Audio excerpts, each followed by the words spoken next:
Cirque du Soleil. Bienvenue au tout nouveau siège social du Cirque du Soleil à Montréal. Ce tout nouvel édifice abrite pour la première fois tous les employés permanents de Montréal. Ils sont environ 500. Alors, c'est ici le centre nerveux. C'est ici que sont créés les concepts artistiques, les costumes, les décors, en fait, tout ce qui fait partie des productions du Cirque du Soleil à travers le monde.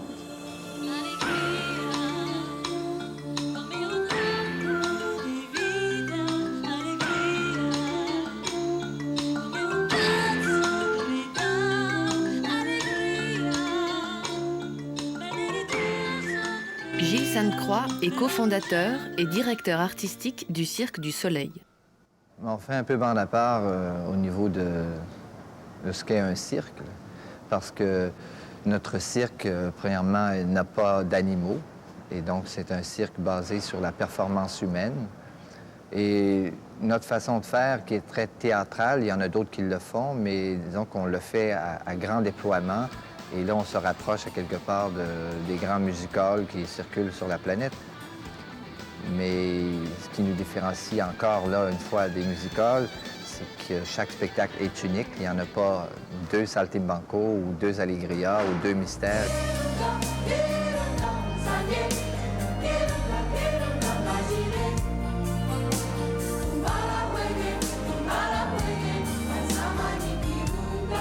Actuellement, le Cirque du Soleil parcourt la planète à la recherche des perles rares qui sont les artistes des spectacles à venir.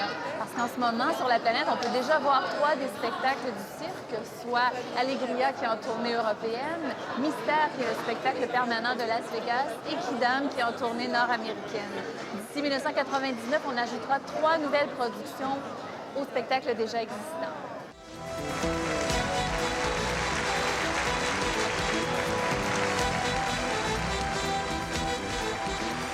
À l'intérieur de ces lieux-là, maintenant, on peut se permettre de créer des nouveaux spectacles qu'avant, on n'avait pas l'espace pour le faire. Donc, des espaces avec beaucoup de hauteur qui nous permettent de créer des aériens, qui nous permettent d'avoir énormément de sécurité également pour monter des numéros. Dans ce lieu-ci, maintenant, on est en train de créer 2 spectacles pour l'an prochain qui sont des spectacles pour des lieux permanents que l'on voit ici sur les murs. C'est le spectacle pour Las Vegas. Le prochain spectacle qui va ouvrir à l'été 98 est un spectacle avec environnement d'eau et un nouveau spectacle permanent également pour Orlando à Disney World qui va ouvrir, lui, pour décembre 98. Ce bel édifice du siège social n'est en fait que la phase 1 d'un très grand projet. À l'extérieur, on y aménagera une place publique où les gens du quartier pourront venir s'y récréer. Il y aura tout plein d'activités.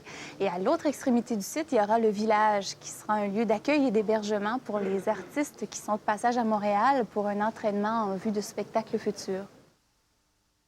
Le prochain spectacle qui va ouvrir à Montréal, c'est en 99. Dans une nouvelle composition, une nouvelle conception. C'est un spectacle qu'on attend. Nous-mêmes, créateurs, on attend, ça va être quoi? On ne sait pas ce qu'on va faire encore. C'est sûr que 99 va être très, très, très différent de ce qu'on a fait jusqu'à maintenant. C'est à l'aube de l'an 2000. Alors, ça va transpirer un peu, j'imagine. C'est une célébration en même temps.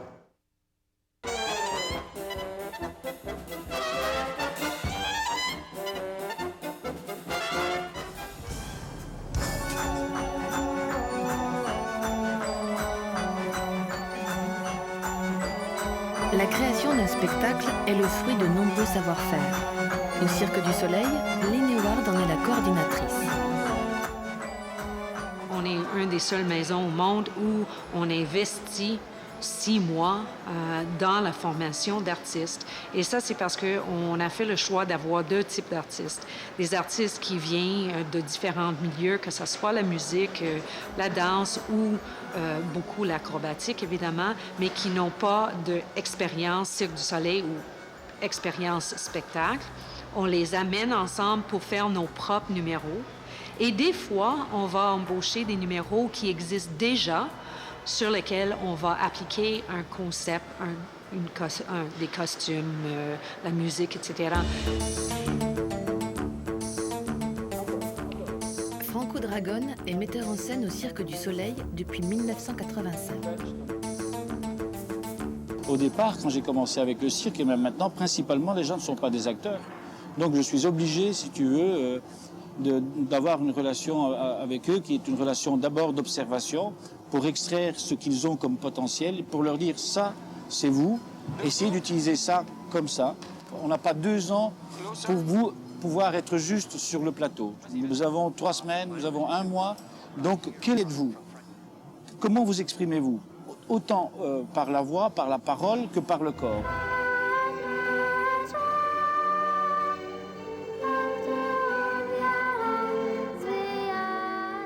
Tous les spectacles du Cirque du Soleil, la thématique d'un spectacle part finalement de notre quotidien. On est préoccupé par nos enfants, comment ils vont vivre demain. On est préoccupé de notre environnement. On est préoccupé de cette mondialisation qu'on nous parachute. Et donc, comme artiste, comme groupe artistique, comme tout peintre ou sculpteur, on va apporter un regard artistique sur ces choses-là. All over the world. The urgent to wake up now.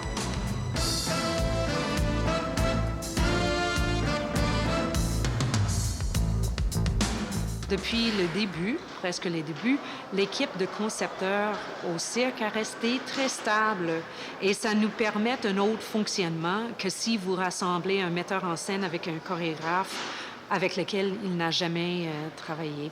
Alors, ça nous permet une cohésion dans le processus création et une contribution de chaque individu qui fait partie de cette équipe.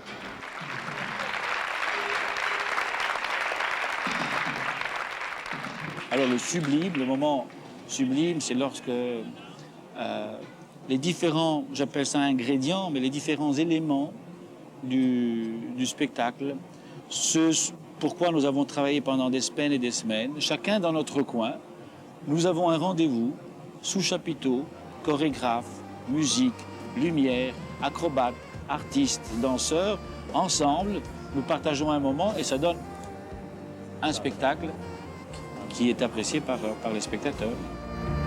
Petra, Constantin, Roman, Kostya, Geneviève, Olga.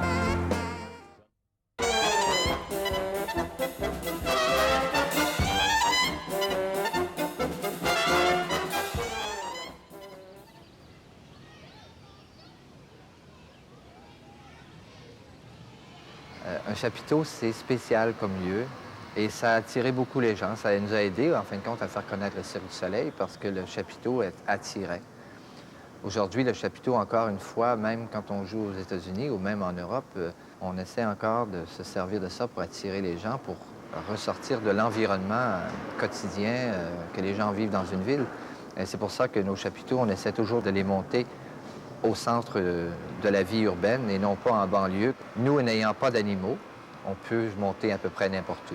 Yves Neveu, ancien directeur de tournée, nous raconte la vie sous le chapiteau. Un petit village. Oui, effectivement, c'est un petit village qui s'installe en tournée.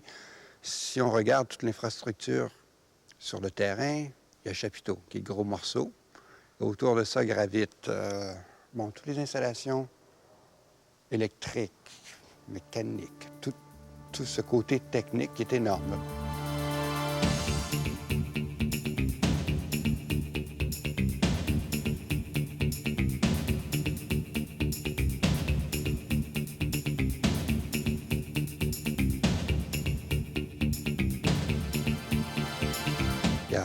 On dit qu'il y a 60, 55, 60 artistes sur le spectacle, mais il y en a autant à l'extérieur qui ont tous des rôles importants à remplir. Donc, il faut aussi installer ces gens-là. L'école, il y a entre autres ça. Puis les services attenants au spectacle, que ce soit la tente, ce qu'on appelle la tente artistique, ou la tente d'échauffement, où se font les entraînements, sur laquelle on branche les différents camions qui nous servent de loge. Alors, tout ça occupe une superficie assez grande. Je ne sais plus d'ailleurs combien, là. C'est un grand espace en tournée. Difficile de trouver des endroits. Très difficile. De plus en plus difficile.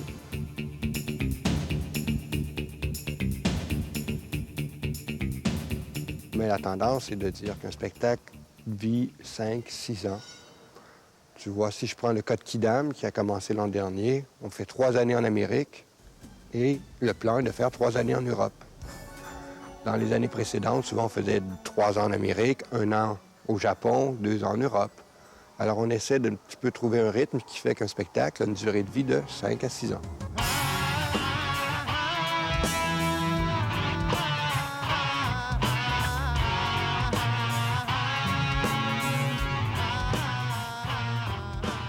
On essaie de faire attention à la vie de société ou de commune là, du groupe, parce qu'il y en demeure que ces gens-là voyagent, travaillent, ils vivent ensemble, pas 365 jours par année, mais presque. Ce sont des artistes à qui on demande de charrier des émotions. Bien, pour les vivre, bien, ça veut dire qu'ils ont une certaine sensibilité et qu'inévitablement, cette même sensibilité-là, tu la retrouves au quotidien. Donc, il faut savoir jouer avec ça. J'ai connu des artistes qui ont fait ça 10, 15, 20 ans. Ouais, ouais. Nous, en ce moment, on a plutôt des jeunes qui ont 20, 22, 23 ans, qui ont vécu, qui commencent à peine leur carrière, donc ont moins d'expérience de vie de tournée. Et au début, ils sont généralement, on leur demande un travail plus physique, mais plus ils vieillissent, plus le corps naturellement aussi vieillit, et on essaie de faire évoluer leur intervention de façon différente, c'est-à-dire peut-être plus des personnages, des jeux qui ont une habileté physique, mais où le niveau de performance est moins élevé. Parce qu'inévitablement, rendu à 40 ans, ben, t'as plus 18 ans. Ça, on le sait tous. Et encore plus sur scène, crois-moi.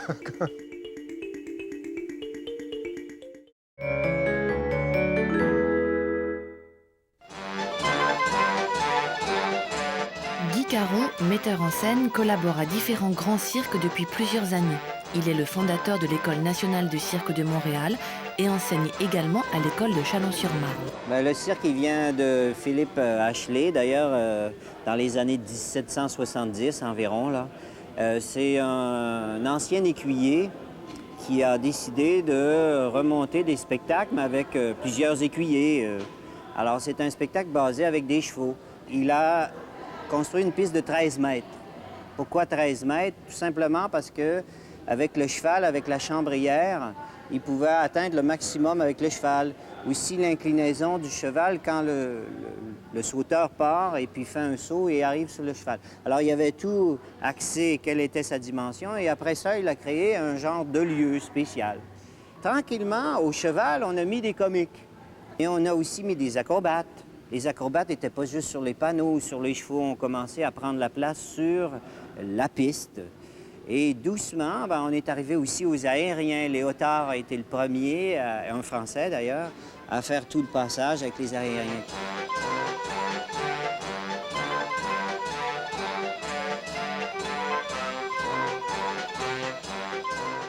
Et ça a eu un développement fulgurant sur la France, énormément.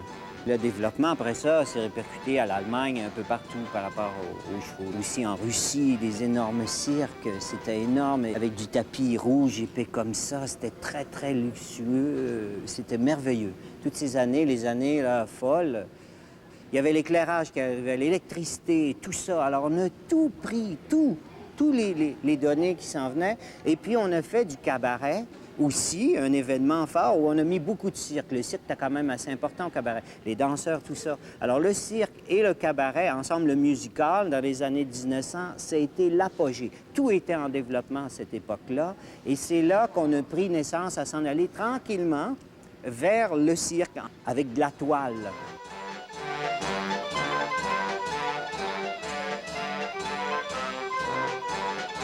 Les animaux étaient toujours en considération. Parce qu'à l'époque, évidemment, n'oubliez pas que vous n'avez pas de télévision, on n'a rien. Alors, on fait venir des artistes d'Afrique, on fait venir des gens de partout, on monte des animaux. Les animaux, là, les ménageries se promènent de ville en ville. Alors, on va au cirque. Le cirque est comme un moteur pour donner de l'information aux gens, à la culture, les animaux, les zèbres, les éléphants. Alors, c'était en même temps la possibilité de rencontrer d'autres cultures, de voir des Chinois avec des numéros. Aujourd'hui, on dit c'est banal. Il y a des Chinois. Ouais, mais à l'époque, un Chinois, il arrivait avec des numéros, avec des assiettes. On n'avait jamais vu ça, quoi. Ou bien des Japonais ou des Africains, des Américains, des Anglais, des Allemands. Tout était possible. C'était un spectacle international. Alors, quand on venait là, on venait voir tout un déploiement de la culture. Hier, il n'y avait rien. Aujourd'hui, il y a une tente. Puis demain, il ne reste plus rien que de la sciure. La magie s'est accomplie. Puis c'est un art qui est pour les enfants puis pour les adultes. C'est rare, ça.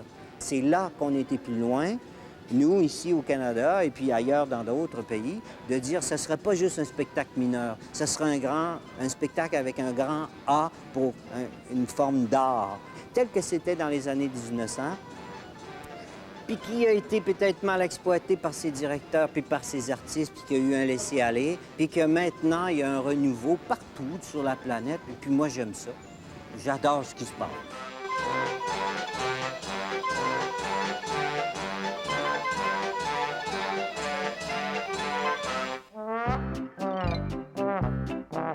Gilles Sainte-Croix était échassier au début des années 80. Les débuts du Cirque du Soleil, ça commence dans la rue. Ça commence avec des amuseurs publics, un mouvement, je dirais, d'amuseurs publics à la fin des années 70, début 80. Il participe ensuite à la création du Cirque du Soleil, dont il nous raconte les débuts. Alors, il y avait un foisonnement d'artistes à cette époque qui voulaient s'exprimer et qui avait comme lieu de spectacle la rue.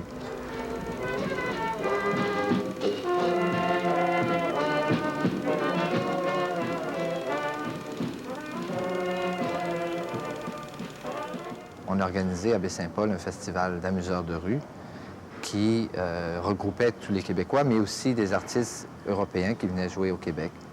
Et de là, je pense que c'est la deuxième fête foraine de Baie-Saint-Paul qu'on s'est dit, ce serait bien quand même d'avoir un chapiteau pour jouer. On avait loué une tente à ce moment-là pour pouvoir jouer dedans.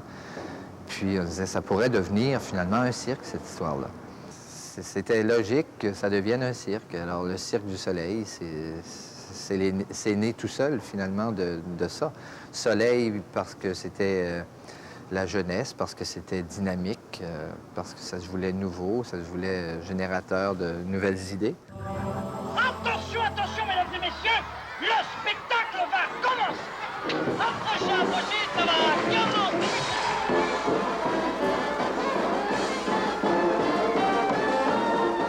Comme les amuseurs de rue se doit d'être théâtral pour attirer les gens autour de lui, pour fermer son cercle et faire son dollar dans son chapeau à la fin du numéro, bien, cette théâtralité, ces gens-là, ils l'ont gardée en rentrant dans le chapiteau. Alors, c'est là-dessus que Franco Dragone s'est appuyé pour donner un style au Cirque du Soleil, le style théâtral. Allez, plus, voilà, montre un peu ce que t'as là d'abord. Voilà, vas-y, Brigitte, monte. Voilà, c'est ça, regardez ça. Mais depuis le début, ce projet artistique, donc, a évolué à travers les mêmes créateurs et on sent une continuité. On sent, pas une répétition, mais vraiment une continuité d'un développement d'un style que Dragone appelle arriver à créer un spectacle de cirque, mais que derrière le salto, il y ait plus que juste un salto, qu'il y ait une intention, qu'il y ait une émotion. Ça s'est amélioré avec le temps, ça s'est raffiné, des gens vraiment du milieu du théâtre se sont joints à la création et c'est devenu aujourd'hui, je pense, quelque chose de beaucoup plus large qu'au départ on croyait que ce serait. Beaucoup plus qu'un cirque, c'est un spectacle vivant original qui s'appuie sur l'acrobatie, mais qui finalement est une expérience multi-artistique en fin de compte.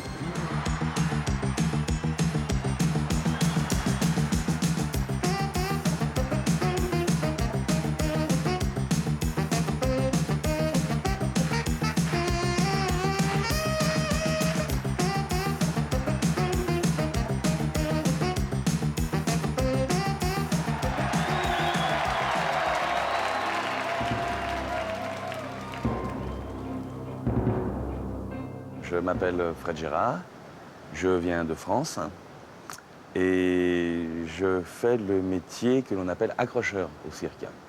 C'est-à-dire, accrocheur, c'est accrocher les gens en l'air en toute sécurité pour qu'ils puissent effectuer du trapèze volant, du trapèze fixe, de la corde, toutes les disciplines aériennes.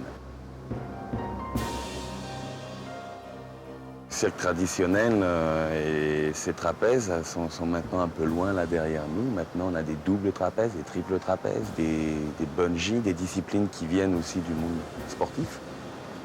Donc, des barres parallèles, mais les barres parallèles au cirque, on ne va pas les laisser au sol, on va les pendre en l'air. Et en plus, elles vont se balancer maintenant. Donc, il faut être prêt à pouvoir accrocher techniquement tout ça en toute sécurité. Le mot d'ordre, c'est sécurité. 3, 2, 1, go! Ok, oui. Salut. On peut descendre, on peut gagner les... Ouais, on peut gagner les... C'est 3 pour 1, ça veut dire... On peut gagner 30 cm encore. Il faudra vraiment que tu arrives là et que tu touches. Ouais. Ben là, on commence avec un sac qui fait exactement le poids de la personne et on va faire des tests. On va faire une dizaine de tests avant d'employer un technicien. Et quand ça marche avec le technicien, après, on met un acrobate.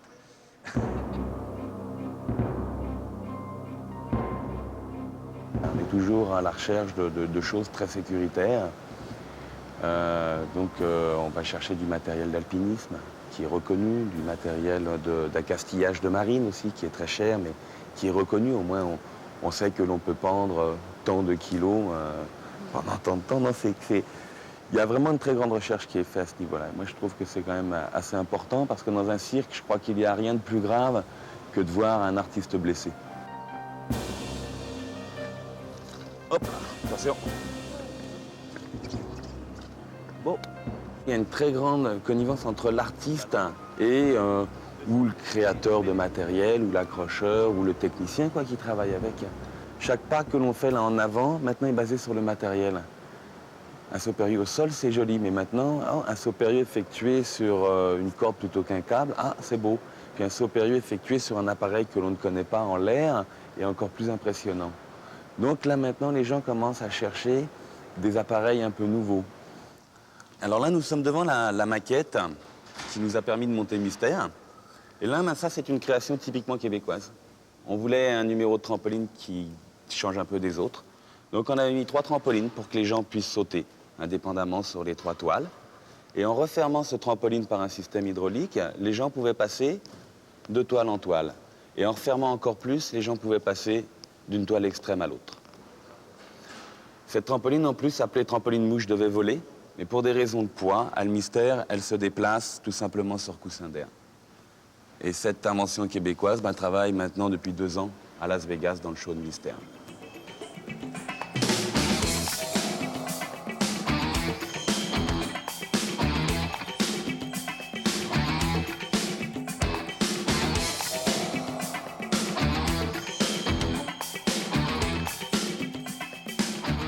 Donc il y a toujours un défi là quelque part.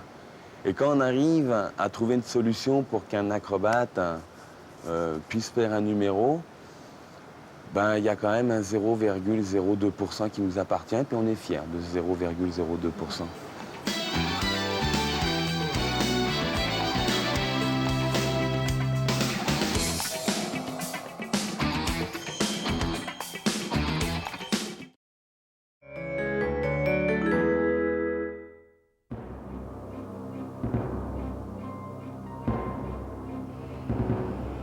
Jean-Roch Achard est directeur de l'École nationale de cirque de Montréal.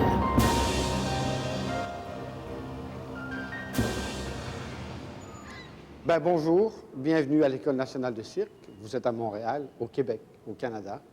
Venez partager avec nous autres les quelques minutes qui vous font vivre un tout petit peu de ce que ça veut dire la passion qu'on a pour faire un métier le plus beau du monde, les arts du cirque.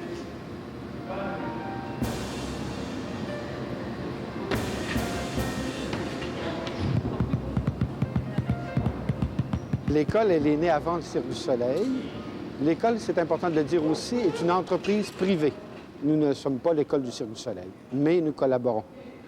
C'est une école qui n'appartient pas à l'État et c'est une école qui donne à ses élèves l'entière et complète liberté de créer et de réaliser leurs rêves. C'est une école qui ne décide jamais quand un élève a terminé sa formation. C'est lui qui se sent prêt à entrer sur le marché du travail.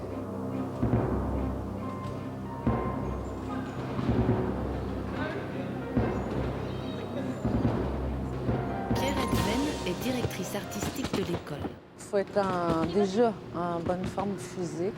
Il faut avoir des acquis, autant en gymnastique, je crois, puis artistique aussi. Dans le concours d'entrée, ils passent tout, hein, flexibilité, endurance, préparation physique, jeu, danse. Donc, nous, on essaie de voir, de détecter, même quelqu'un qui n'a pas tous les acquis, s'il y a le potentiel pour les développer tous ces acquis-là, pour mettre ça à un moment donné ensemble, puis de faire un artiste de cirque complet. 1, 2... Anna Ward est élève en première année. Dans les arts de cirque, on a les cours d'acrobatie, d'équilibre, de jonglerie, de technique aérienne, puis des cours théoriques, histoire de cirque, un cours de musique, et puis les cours de danse et les cours de jeu d'acteur. C'est dur, il y a beaucoup d'heures. Puis il faut vouloir être ici, surtout parce que si tu n'aimes pas ce que tu fais, tu n'as pas le goût de le faire, puis en plus, tu ne peux pas le faire bien. Mais je suis très contente d'être ici, alors ça marche bien. Je pense que c'est la détermination aussi, parce que c'est pas facile. On parle toujours de cirque, de magie. Non, c'est difficile, parce que c'est difficile physiquement et en tant que créateur aussi. Il faut qu'il cherche, il faut qu'il trouve. Tout le processus de création n'est pas évident non plus. Ma passion, c'est vraiment pour le trapèze. Donc, j'aimerais ça travailler sur beaucoup d'autres appareils, mais c'est le trapèze qui me ramène toujours. Je pense que c'est qu'est-ce qui est le plus proche de moi. Stéphanie Lamoureux est en fin d'études. Pour moi, c'est un moment de liberté. C'est autant que j'offre aux gens ce que je fais, autant que c'est ma petite capsule à moi. Je suis en haut, je suis toute seule, je prends l'espace que je veux, je donne aux gens ce que je veux leur donner. C'est peut-être une façon de me protéger un peu en étant en haut. Personne ne peut vraiment t'atteindre, les gens sont plus bas, mais c'est beau. Les étudiants de l'école, on les retrouve en Europe, on les retrouve aux États-Unis, on les retrouve dans différentes entreprises de cirque. C'est pourquoi on les forme, mais on les retrouve aussi dans des cabarets. Parce que l'univers du cabaret, particulièrement en Europe, permet à des artistes de cirque de se trouver un travail très facilement. Le marché du travail actuellement est assez généreux. Il est même très exigeant et très gourmand. Donc, il est même difficile par moment de garder des élèves à l'école parce que le maraudage, dans le sens noble du terme, amène les entreprises à venir ici fréquemment pour venir chercher le talent de demain. Quand tu es passionné de quelque chose, je pense que les gens le ressentent. C'est comme quand tu es de bonne humeur, tout le monde le voit. Alors, tant que la passion existe en l'artiste, ben c'est ça qui fait vivre.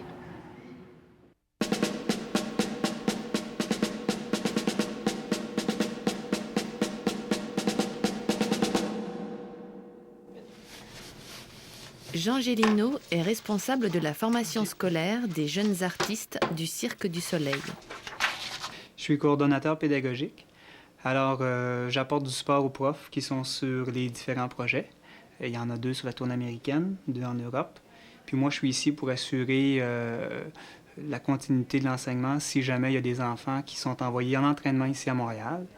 Les enfants sont tous inscrits dans des commissions scolaires québécoises. Alors, ils suivent les programmes du ministère du Québec. Et peu importe où ils se retrouvent sur la planète, ils font exactement les mêmes cours, les mêmes classes, ils répondent aux mêmes objectifs. Puis en fin d'année scolaire, ils font les mêmes examens du ministère qu'un enfant qui est dans une école traditionnelle ici à Montréal ou n'importe où au Québec. Émilie Grenon a 17 ans. Elle est en tournée depuis 1 an avec le spectacle Kidam. On a 10 spectacles par semaine. Donc, on a 1 ou 2 spectacles par jour. Puis j'ai l'école en plus. J'ai 1 journée de congé par semaine. Moi, je travaille avec des modules. Ce qui fait que tu as un peu ton cours à l'intérieur du module. Puis quand tu as besoin de l'aide de ton professeur, tu lui demandes. Je suis capable de travailler par moi-même. Puis souvent, le professeur nous donne du travail, on le fait, puis plus tard, il vient nous voir pour savoir comment ça va. C'est très différent de l'école régulière, parce que tu n'as pas nécessairement quelqu'un qui te donne un cours en avant, puis tu es la seule personne à ton niveau. Mais moi, j'aime ça. J'aime le travail autonome de cette façon-là. Puis je peux aller à mon niveau, puis à ma vitesse à moi, parce que je suis la seule à mon niveau, justement. I'm going to go over these a couple of these questions with you, okay? And I'm going to let you finish. Number 5. Oui, les enfants du cirque, oui, ils réussissent très bien à l'académique. C'est des enfants qui sont très disciplinés. Quand ils sont à l'école, à 150 %. Quand ils sont sous le chapiteau, c'est la même chose. Ils doivent nécessairement bien performer. En général, ça va très bien. Puis, ils sont vraiment dans la moyenne supérieure, là, pour la plupart. C'est très important parce que je ne pourrais pas faire du cirque toute ma vie. C'est pour ça que c'est important pour moi de continuer mes études en même temps, pour avoir une autre porte de sortie après. Ce qui m'intéresse, c'est tous les défis, je dirais, qu'on a à relever aussi à devenir polyvalent. Il y a le multiculturalisme aussi qui est vraiment une richesse. Que d'avoir aussi des écoles un peu postées sur différents continents, qu'on puisse communiquer entre nous. Par exemple, avec le courrier interne, le courrier électronique. Les enfants sont branchés entre Amsterdam puis Los Angeles. Ils peuvent communiquer entre eux, savoir ce qu'ils vivent sur chacun des projets. Ils sont branchés aussi avec Montréal. Par exemple, Émilie et ses copines de Los Angeles ont communiqué par ordinateur au courant de la semaine. Ça, c'est génial. On se rend vraiment compte que oui, la planète, c'est un village. Hein.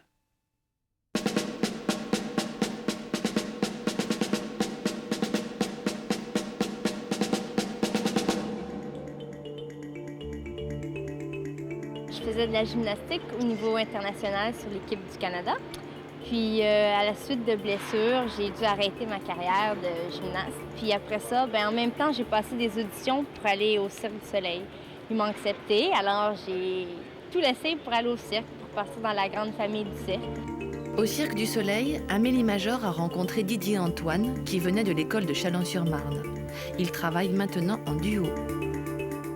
En ce moment, vu que nous, on est plus spécialisé dans l'aérien, le Cirque du Soleil a voulu essayer de créer un nouveau concept, un nouveau numéro d'aérien. C'est pas trapèze volant, quelque chose d'autre, quelque chose de nouveau qu'on peut mixer un peu la gymnastique puis le travail aérien. Alors, comme nous, on était là, puis ils ont fait le nouvel appareil, ils nous ont dit « Venez, on va mettre 2 petites barres au bout, puis venez essayer voir ce que ça donne. » Fait que là, depuis ce jour-là, on essaye, puis on découvre vraiment du potentiel. Je pense qu'il va y avoir des bons trucs à trouver, des bons éléments. C'est la première fois que ça se crée dans le monde. C'est souvent pour ça que le Cirque du Soleil a besoin de cobayes comme nous, parce qu'ils ont des idées qui ne se sont jamais vues presque. Donc celui-là, il n'a pas de nom. On appelle ça la barre parallèle en ballant, parce que c'est tiré d'un agrès de gymnastique, la barre parallèle, qu'ils ont pensé à mettre en suspension pour donner un autre effet que statique. Dimension, oui. Donc on essaye ça, et puis en fonction de ce qu'on essaye, de ce qui marche pas, alors soit on la transforme, soit on l'abandonne, soit on la garde comme elle est, puis tout va dépendre. À chaque fois, on fait des essais, par exemple sur 2 semaines. Après, on fait une vidéo. Il y a une réunion qui se fait avec les concepteurs. Eux, ils décident de la direction à prendre avec cet appareil-là ou pas. Pour nous, ça nous arrange beaucoup parce qu'on travaille ensemble puis en même temps, on est en couple. Alors, c'est plus facile pour nous de travailler n'importe où quand t'en as un qui est à Montréal ou l'autre, je sais pas où, dans quelle ville pour travailler. C'est ça le problème de la vie de cirque. Quand on ne travaille pas ensemble, on peut se retrouver sur 2 tournées différentes où quelqu'un qui est... Un des deux a un travail fixe et l'autre tourne, alors il ne se voit jamais de l'année. Donc là, on a l'avantage de faire ça. Parce que le corps humain, il n'est pas fait pour être pendu par les genoux, il n'est pas fait pour travailler. Donc il oublie vite. Donc il faut toujours entretenir ça. C'est pas tellement, on n'est pas obligé de faire toujours les grosses figures, toutes les figures. Souvent, il faut balancer tous les jours, parce que c'est la communion des deux. C'est pas comme en gymnastique où on est tout seul sur son agrès et on se débrouille seul. Là, c'est un travail à 2. Sur le marché, il y a beaucoup de bons numéros. Il faut vraiment être exceptionnel pour se faire engager ailleurs, dans un bon cirque. Là. Déjà, nous, c'est des numéros aériens. Donc, on a besoin au moins d'un chapiteau de 10 ou 11 mètres de haut. Donc déjà, par exemple, en Allemagne, il y avait 160 cirques qui existent en Allemagne. Mais des cirques qui ont 11 mètres de haut, il n'y en a plus que 60, même pas.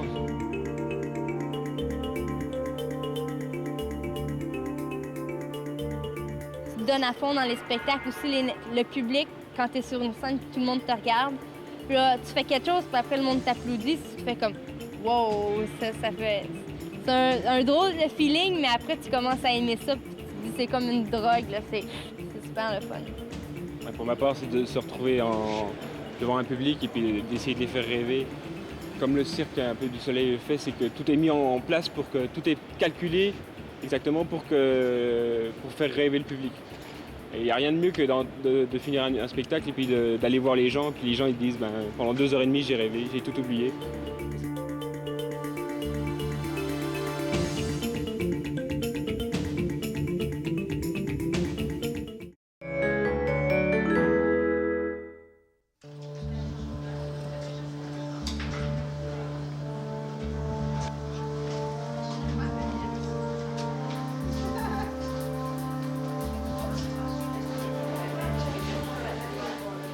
Jusqu'à février 97, jusqu'à temps que Saltimbanco quitte Londres, on avait une moyenne de 1564 costumes par jour qui rentraient sur scène au Cirque du Soleil. Yves Fournier dirige l'atelier de costumes au Cirque du Soleil. Les spectacles sont pensés pour avoir une durée de vie de 12 à 15 ans. Alors, comme c'est impossible d'imaginer un costume qui va être sur scène pendant 15 ans, on doit s'assurer de pouvoir le reproduire. Donc, il y a tout un système de marche à suivre, de patrons, de photos, qui nous permettent de reproduire les costumes pour les prochaines années. Il y a des costumes qui ont une espérance de vie d'1 mois. Saltimbanco, qui a joué en Europe pour les 2 dernières années, avait un numéro de mois chinois où les gens glissaient sur des poteaux qui étaient enduits d'arc-en-son. Alors, ça brûlait la fibre, carrément. Alors, après 1 mois, après une quarantaine de représentations, les costumes étaient finis. Alors, ceux-là, on s'est rendu jusqu'à 40 exemplaires de costumes. En temps normal, comme aujourd'hui, on est 60 employés. En temps de production, 80-85, qui est pour la fin du millénaire, on devrait être autour de 130 personnes dans cet atelier-là, avec tous les projets qui sont sur la planche. Alors ici, on va teindre, peindre, imprimer, tie-dye. On utilise à peu près toutes les techniques connues d'impression et de transformation des tissus. Peu importe la fibre, on est capable de la transformer. Alors si le concepteur décide qu'il veut avoir le maillot en stretch bleu à pois vert avec le manteau en laine bleu à pois vert et la chaussure de cuir bleu à pois vert, on ne s'amusera pas à chercher en magasin, on va carrément le créer ici. Je dirais que la résistance du tissu n'est pas le facteur premier qu'on utilise. C'est d'abord la tombée et le look, ce qui est très important. On est prêt à aller dans des tissus des fois un peu moins résistants, mais qui vont avoir l'effet qu'on veut. Quoique dans Allegria, encore une fois, tout le numéro de Fast Track, qui est une espèce de trampoline allongée en croix, tout ce numéro-là, les acrobates portent des maillots en tricot de lamé. Alors, c'est très fragile, ça brise assez rapidement, mais on a essayé d'autres fibres, on a essayé... ça donnait un look complètement différent. On n'aimait pas ça, on voulait que ça soit doré, on voulait que ça soit brillant, on voulait que ça soit léger, extensible, etc. Alors, il y a un seul tissu qui a été retenu et c'est un peu notre mât chinois.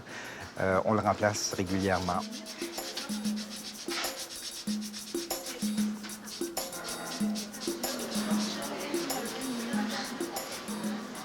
Un artiste qui signe avec le Cirque du Soleil depuis 1993 va voir sa tête moulée en plâtre. Donc l'artiste est là, toujours ici en stock derrière, qu'il soit en train de performer à Las Vegas ou à Amsterdam, il n'y a aucun problème pour nous. Quand on leur explique qu'on va prendre le moule de leur tête pour plus avoir besoin d'eux pendant les essayages ou moins avoir besoin d'eux pendant les essayages, déjà, ça leur fait plaisir. Mais quand on leur dit aussi que peu importe où ils soient sur la planète, quand ils vont recevoir un chapeau neuf, ils sont certains que ça va faire, c'est mouler sur leur tête. L'entreprise costume au Cirque du Soleil est tellement de pointe, je dirais, qu'on est obligé d'inventer des types, là, des choses qui n'existent pas ailleurs. Je ne crois pas qu'il y ait beaucoup d'ateliers qui aient des responsables de mémoire. Il y a certains ateliers qui gardent leur patron en archives, mais ici, ce n'est pas des archives, c'est vraiment de la mémoire, ça bouge tout le temps. Alors, il y a des postes qui ont été inventés, dont les noms ont été inventés pour pouvoir subvenir aux besoins en costume du Cirque du Soleil.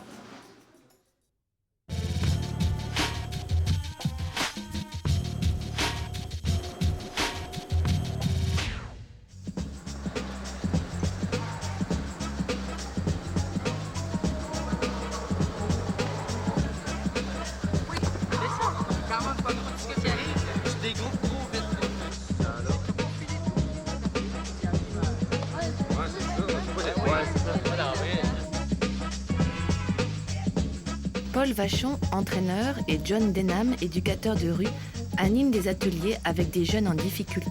C'est un projet qui s'appelle Cirque du Monde, qui est initié par Jeunesse du Monde et le Cirque du Soleil. Paul Laporte a vu des gens de cirque travailler et a pensé que ce serait un bon moyen de motiver les jeunes de rue par les arts du cirque. Il y a beaucoup de travail de sensibilisation par les arts en général, mais avec les arts du cirque, c'est une première. Et c'est un projet qui vit pleinement à Québec, à Montréal, à Santiago au Chili, à Rio, à Recife. Il y a des projets aussi pour Vegas.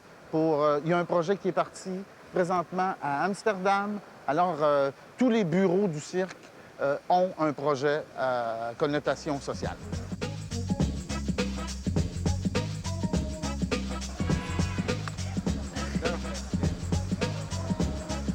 Certains ont fait tous les stages depuis 2 ans. Et ça paraît, c'est les meilleurs. C'est de plus en plus régulier. Et puis, à toutes les semaines, il y a des nouveaux qui viennent nous voir. Fait que c'est super encourageant. On essaie de lui donner assez de structure pour essayer différentes choses. Pour qu'il y ait une bonne base dans plusieurs affaires, parce qu'une affaire aide l'autre. Mais c'est sûr que les jeunes retrouvent une affinité pour une chose en particulier sur laquelle ils vont mettre plus de concentration. Pour certains, c'est le trapèze, pour d'autres, c'est le trampoline, pour d'autres, c'est la jonglerie, pour d'autres, c'est les pyramides. Ce qui est intéressant, justement, avec le médium du cirque, c'est qu'il y a beaucoup de possibilités. Donc, une possibilité que ça rejoigne plus de monde.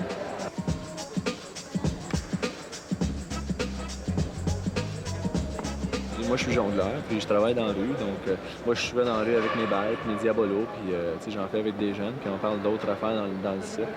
Puis c'est comme ça se parle. Puis je dirais aussi, c'est pas juste moi ou l'organisme qui va aller chercher les jeunes, mais beaucoup des jeunes qui ont déjà participé en parlent à d'autres jeunes.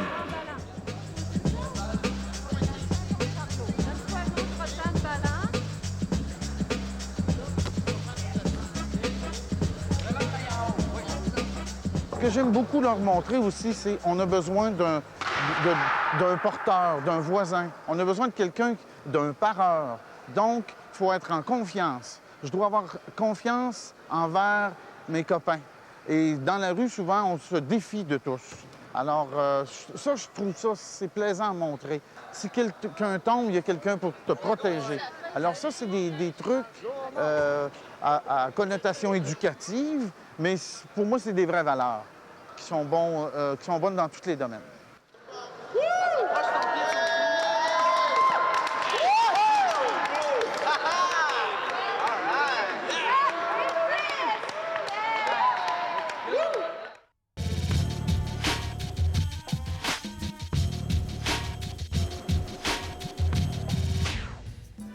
Julie Boudreau, passionnée de cirque, termine à l'Université Laval une thèse de recherche sur les nouveaux cirques. Les gens des nouveaux cirques, ils ont une idée vague de la tradition. Ce sont des non-connaisseurs. Ce ne sont pas des enfants de la balle. Les enfants de la balle, ce sont ceux qui ont appris de père en fils les rudiments de l'art cirquesque, disons, entre guillemets, des arts du cirque. Donc, souvent, selon la tradition, le père enseignait à son enfant l'acrobatie, qui, lui, en grandissant, l'enseignait ensuite aux plus jeunes, etc., etc., etc. Donc, on voyait des sortes de dynasties du cirque.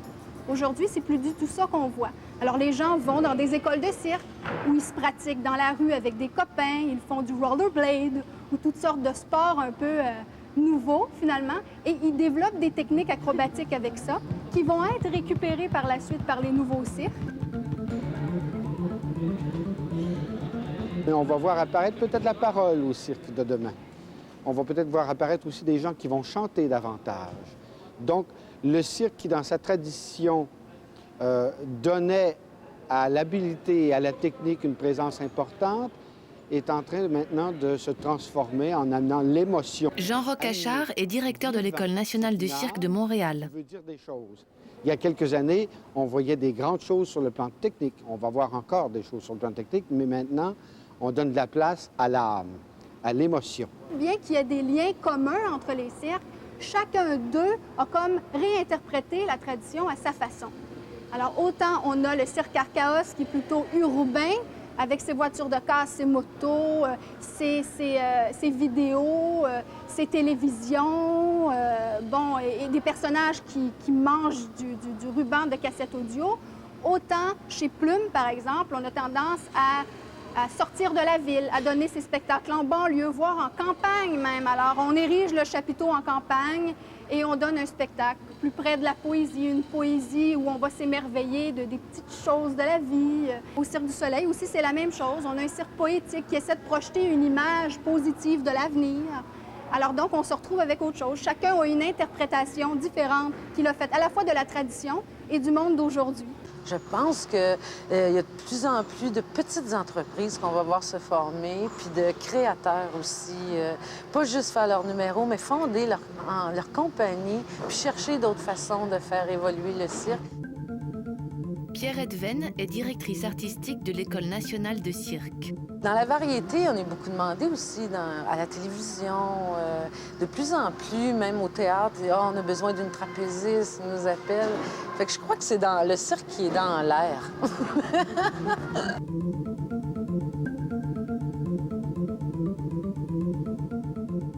J'aime pas trop prédire le cirque de demain parce que je veux être surprise.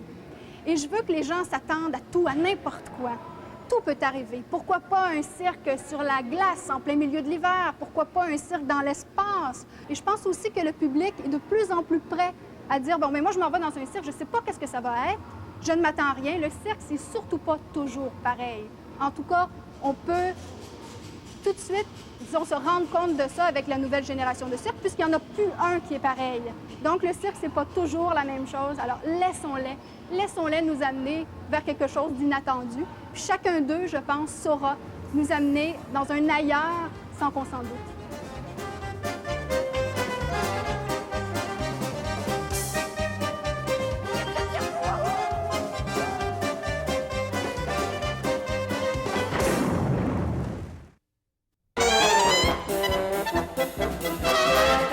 Un album illustré par Peter Spear, Cirque Mariano, publié par l'École des loisirs.